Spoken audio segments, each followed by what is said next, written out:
दुअरा पमाई महारानी आव शीतला भवानी आव हो। दुअरा पमाई महारानी आव शीतला भवानी आव हो। ए मैया भगतन के लागे जयकारत शारदा भवानी आव हो। ए माई हो भगतन के लागे जयकारत माई जीवदानी आव हो।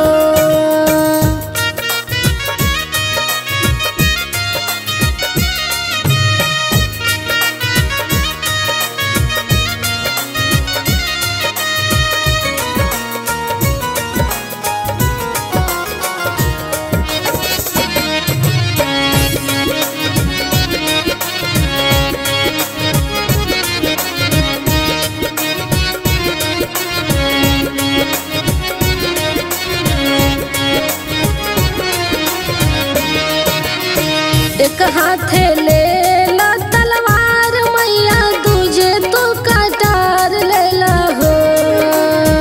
एक हाथे ले ला तलवार मैया दूजे तो कटार ले ला हो। ए मैया असुरन के कर संघारत कालिका भवानी आवा हो। ए मैया बन रखा वार भगत के त कालिका भवानी आवा हो।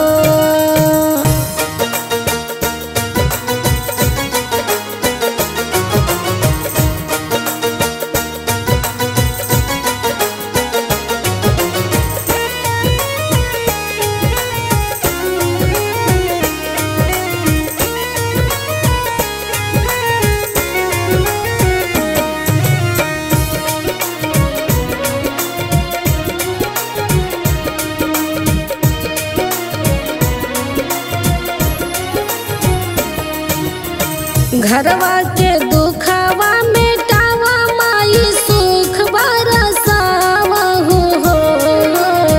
घरवा के दुखवा मिटावा माई सुख बरसावा हो। ए माई रोगावा के कई दनिदान त माई बरदानी आवा हो। ए मैया रोगावा के कई दनिदान त माई बरदानी आवा हो।